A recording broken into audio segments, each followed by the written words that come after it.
When somebody mentions a Star Wars video game, two games spring to mind. The original Star Wars Battlefront series and the Star Wars Jedi Knight series.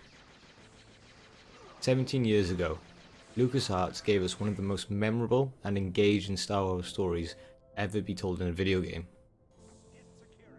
So here we are 17 years later, in 2019, to relive Jedi Knight 2, which has been given a new life as a port to the Nintendo Switch.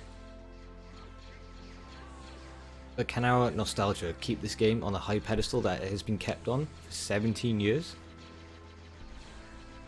Well, Jedi Knight 2 certainly knows how to set off on the wrong foot, with the first 4 to 6 hours focusing on tedious first-person shooter combat, which sees the AI running at you kamikaze style, while you try and aim with a hipfire with some of the worst dead zones ever seen in a video game. Add to that some really challenging but stupid puzzles. I found myself struggling to push through to the better half of the game.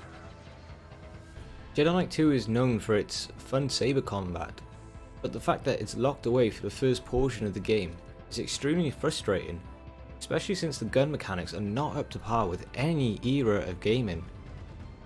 Granted, the reason behind this is to give some logic to the narrative, and it is a pivotal part of the main character Kyle Katarn's story, but it's certainly not a good look when the opening makes you want to turn off the game. But what does help ease the nonsense of the first few hours is the character you play, Kyle Katarn, who has an engaging backstory and has a complex personality which makes him charming, witty, and somewhat unpredictable. It's a shame that we don't have more protagonists like this in modern games. Most feel like they're cut from the same cloth. Those crystals you're holding are very much like those found in a Jedi's lightsaber. Spast! Once you've battled through the first half of the game, you're finally given a lightsaber and force powers, and this is where the game really takes off. There is just something satisfying about running around with a giant blue laser sword that is just extremely satisfying and full of nostalgia. It keeps me coming back to play the game.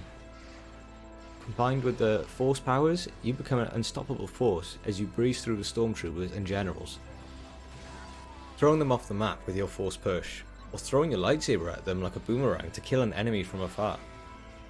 It's all great and exactly how I remember it.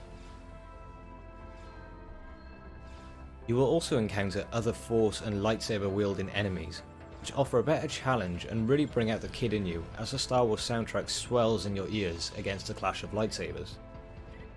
However, despite what most people are saying, this is not the best lightsaber combat in a Star Wars game.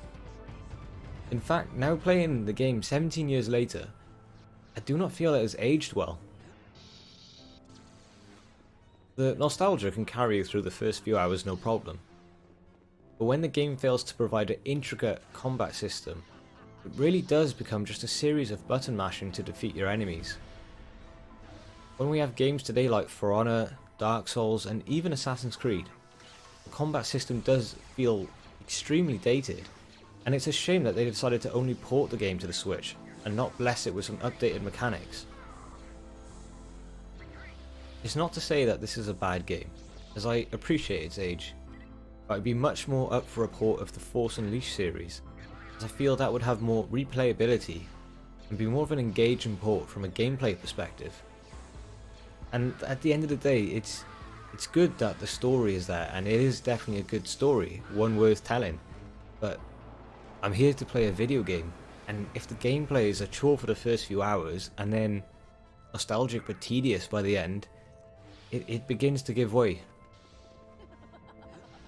However, for the price of £8 direct from the Nintendo eShop, this is definitely something worth playing if you played it 17 years ago, or you were a big Star Wars fan and need something to tie you over till the Jedi Fallen Order comes out next month. But if you purchase this game and expect it to be in line with even the most basic indie games we have today, you'll be left disappointed. Thanks for watching, guys. EJFL.